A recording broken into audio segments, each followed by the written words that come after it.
In today's news, First Lady Sajida Mohammed calls for specialized solutions to strengthen the agriculture sector. Government announces ambitious digital transformation plans for Maldives, and MMPRC hosts exclusive Maldivian night at Four Seasons Hotel Mumbai.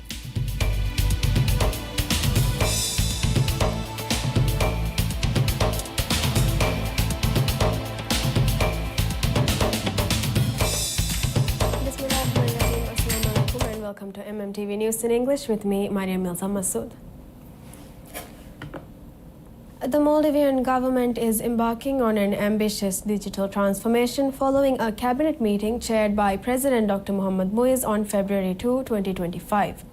Led by the Ministry of Homeland Security and Technology, the initiative aims to overhaul the country's information and communication technologies (ICT) sector, boosting a national productivity and accelerating the digital economy. The approved framework focuses on enhancing technology governance, maximizing the benefits of the digital economy for Maldivians, and fostering innovation in the ICT sector. Key initiatives include modernizing regulations, creating an interoperable open data sharing platform to ensure seamless data exchange, and centralizing government data for a unified single source of truth. The plan also includes expanding e-government services, establishing a national sovereign cloud for secure data management, and implementing eFAS, a secure electronic identification system. Additionally, the government will integrate technology into school curricula, providing training in emerging technologies, and establish a research and innovation fund.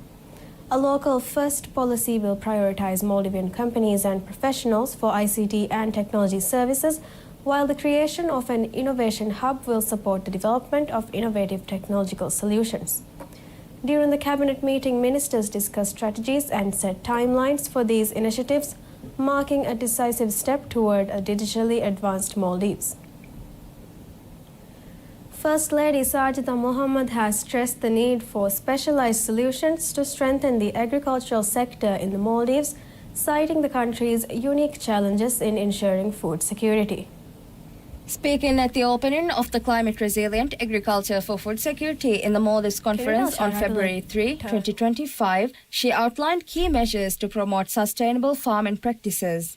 The conference, organized by the Maldives National University, MNU, and the Islamic Organization for Food Security, IOFS, addressed the growing impact of climate change on agriculture. The First Lady highlighted the Maldives' resilience on imports, with 90% of food sourced from abroad, making the nation vulnerable to global supply chain disruptions, as seen during the COVID-19 pandemic. She pointed out that the Maldives faces distinct hurdles, including rise in sea levels, high salinity in groundwater, limited arable land, and transportation difficulties between islands. These challenges, coupled with climate change, has made conventional farming increasingly difficult. To tackle these issues, the First Lady called for a comprehensive agricultural framework that builds resilience against climate change and natural disasters. This includes greater investment in agriculture, the use of emerging technologies, and integrating local farmers' expertise into national strategies. She also noted the difficulties farmers face in accessing markets due to transportation constraints, underscoring the need to develop sustainable supply chains to support local produce. The First Lady praised the President's plan to plant 5 million trees during his term, framing it as part of a broader strategy to enhance food security and support the agricultural sector. Additionally, the Asian Development Bank (ADB) has provided $21.95 million to support food security initiatives in the Maldives. The funding will introduce climate-smart urban farming techniques to farmers in Halif Atoll and Adu City, boosting the country's capacity to cope with climate-related agricultural challenges. First Lady Sajida Mohammed has launched the Happiness Index, a pioneering initiative aimed at measuring the well-being of Maldivians. The project, introduced by the Ministry of Cities, Local Government and Public Works, seeks to establish a formal framework to assess happiness levels across the country. At the launch event, the First Lady underscored the idea that genuine happiness is rooted in spiritual harmony and mental well-being. She highlighted that happiness is an intrinsic part of every individual, and even during difficult times, people have a natural resilience that helps them return to a state of joy. She also stressed the significance of spiritual prosperity, pointing out that Islamic teachings in the Holy Quran guide believers toward peace and contentment through the remembrance of Allah and embracing both life's blessings and challenges. According to her, maintaining a strong connection with the Creator and upholding human values are fundamental to achieving spiritual well-being. The event featured the unveiling of the official Happiness Index logo by the First Lady. The Islamic University of Maldives IUM has been appointed as the research partner for this project, marking the first time a formal effort has been made to evaluate the nation's happiness rate. The initiative is designed in line with internationally recognized best practices to ensure a comprehensive and accurate assessment. During the ceremony, members from various sectors of society, including senior citizens, students, widows, differently abled individuals, and youth, shared their interpretations of happiness. A special song created for the Happiness Index was also performed, adding a cultural touch to the event.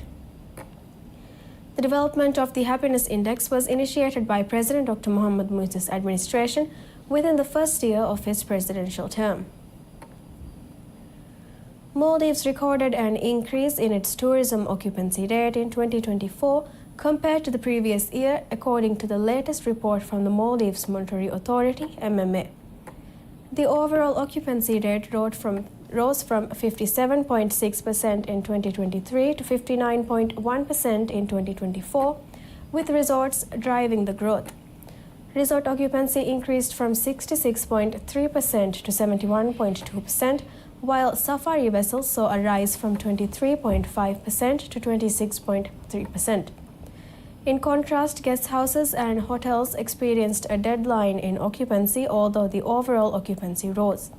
Guest house occupancy dropped from 42.7% in 2023 to 35% in 2024, while hotels saw a decrease from 35% to 28.4%.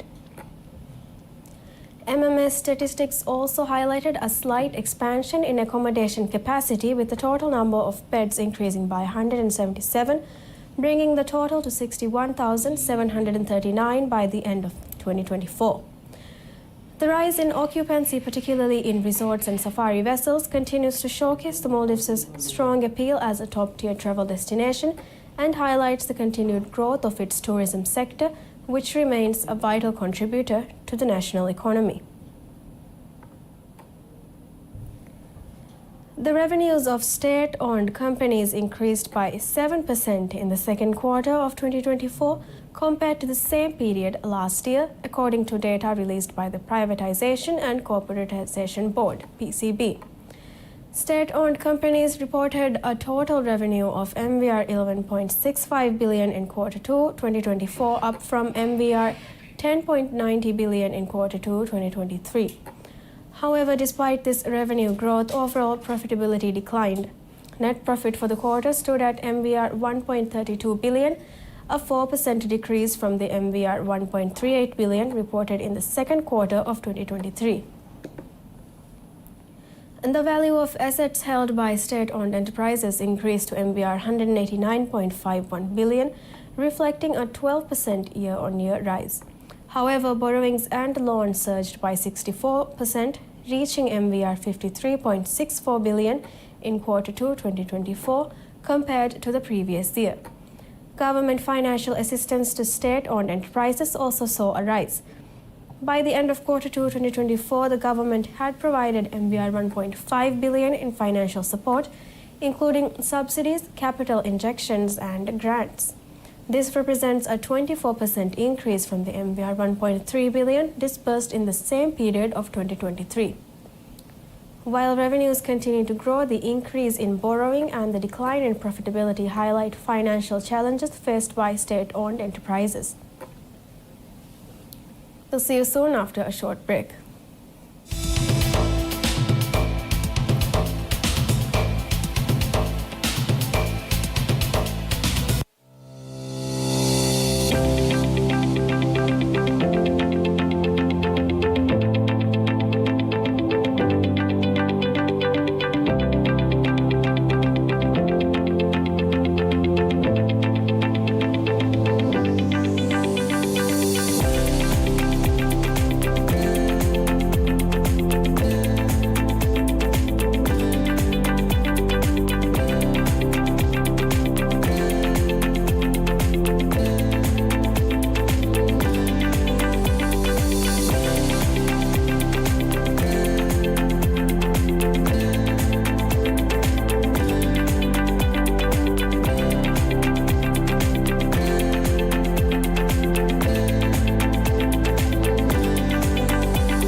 Welcome back. The Minister of Agriculture and Animal Welfare, Dr. Mariam Maria, has stressed the need for greater youth participation in the agricultural sector to promote modern and sustainable farming practices in the Maldives. She made these comments at the opening of the Climate Resilient Agriculture for Food Security in the Maldives conference, which was jointly organized by the Maldives National University, MNU, and the Islamic Organization for Food Security, IOFS. During her speech, Minister Dr. Maria acknowledged the government's efforts to expand the agricultural industry but highlighted several challenges, including limited technical knowledge among rural farmers, insufficient financial resources, transport difficulties, and access to markets. She emphasized that increasing youth involvement is key to overcoming these barriers and ensuring a sustainable agricultural future. Agriculture currently accounts for just 1.2% of the nation's GDP, with youth making up only 6.9% of the country's 7,600 farmers. With the Maldives importing 90% of its food, the minister underscored the importance of attracting more young people to the sector to boost local food production and reduce dependency on imports. The Maldives Marketing and Public Relations Corporation, MMPRC, operating as Visit Maldives, hosted an exclusive Maldivian night at the Four Seasons Hotel, Mumbai. The event brought together over 100 industry professionals, including more than 20 Indian influencers, media representatives, and celebrities. The event was organized in conjunction with OTM Mumbai, India's largest travel trade exhibition, as part of a strategic effort to strengthen Maldives' position in the Indian market. India remains one of the top source markets for Maldivian tourism, and Visit Maldives has set a target of attracting over 300,000 Indian visitors in 2025. To achieve this, the organization has launched several marketing initiatives, including a summer campaign, partnerships with major Indian airlines, and collaborations with leading tour operators. The Maldivian Night event served as a platform to highlight these efforts and reinforce connections with stakeholders in the Indian travel industry. Several prominent Indian celebrities and influencers attended the event, including Farah Khan, Mooni Roy, Fardeen Khan, Vihan Samath, Angad Bedi, Mandana Karimi, and Shreya Pilagonkar, alongside digital creators such as Richi Shah, Ruchi Soni, Shifa Merchant, Rahul Jagtiani, Thomas Pascal, Monisha Brinda Shah, Stephanie Timmins, Paresh, and Salman Merchant. Collectively, these influencers have a combined social media reach exceeding 200 million followers, providing significant promotional exposure for the Maldives. Many attendees are also scheduled to visit the destination in the coming months as part of a broader marketing campaign. The Maldives has positioned itself as a preferred travel destination for Indian tourists, catering to a range of travelers including luxury holidaymakers, honeymooners, families, and adventure seekers. The involvement of high-profile figures in promotional efforts aligns with Visit Maldives' strategy to enhance visibility and attract more visitors from the Indian market. Ibrahim Shuri, CEO and MD of Visit Maldives, stated that India remains a critical market for Maldivian tourism and emphasized the importance of continued partnerships with Indian influencers, airlines, and tour operators. He highlighted that the Maldivian Night event was a step in strengthening these relationships and expressed confidence in the success of the upcoming promotional campaigns. With Indian arrivals to the Maldives continuing to grow, Visit Maldives remains focused on expanding its outreach and fostering strategic collaborations. Ministry of Transport and Civil Aviation has introduced new regulations requiring four-wheelers to be registered only after providing proof of a valid garage where the vehicle will be kept. According to the ministry, the new rule aims to enforce proper registration procedures and prevent unregulated vehicle registrations. The authenticity of the garage will be verified by ministry officials through on-site inspections based on submitted documents. The change has already led to a significant drop in number of four-wheelers registered in Male. Data from the ministry shows that four-wheeler registrations declined by 74.1% in 2024 compared to the previous year. The move reverses a policy introduced under former President Ibrahim Mohammed Solih, which allowed taxis to be registered without a garage by paying MVR 10,000. This policy led to an increase in the number of vehicles on the roads, worsening traffic congestion. After President Dr. Mohammed Muiz took office, the rule was amended based on the advice of the Attorney General, making it mandatory for taxis to have a designated garage before registration. Mohammad Wajih Ibrahim has been removed from his position as Managing Director and Board Director of Maldives Ports Limited (MPL). The Privatization and Corporatization Board (PCB) confirmed the dismissal on February 2, 2025 on X. The PCB, which supervises state-owned enterprises, did not provide further details on the reasons for Wajih's dismissal.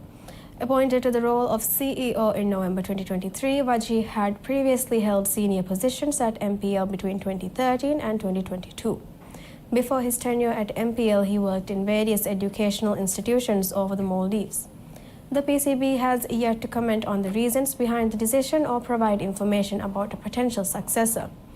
MPL, a crucial entity in the country's shipping and logistics sector, is responsible for managing the Maldives' ports and maritime infrastructure. Joint Secretary at the Ministry of External Affairs of India, Ms. Suja K. Menon, conducted a visit to the MTL bridge construction site today to assess the progress of the ongoing project. Accompanied by key representatives from the Indian government, the site visit aimed to review the work completed so far and discuss ways to expedite the construction. The delegation included Minister of State Ismail Hamid, Joint Secretary at the Ministry of Foreign Affairs Ibrahim Zuhuri, and Deputy Minister Hassan Visal, who were present on behalf of the ministry. Senior officials from the Exim Bank of India, project contractor Afcons, and consultant Arab also participated in the review. The MTL bridge is set to connect the islands of Male, Tulafushi, and Guli Faru, providing crucial infrastructure to enhance connectivity in the region. The construction is being supported by the Indian government, highlighting the collaborative effort between the two countries to ensure the successful completion of the project. And that's all the news we have for today. Thank you for watching and have a pleasant day.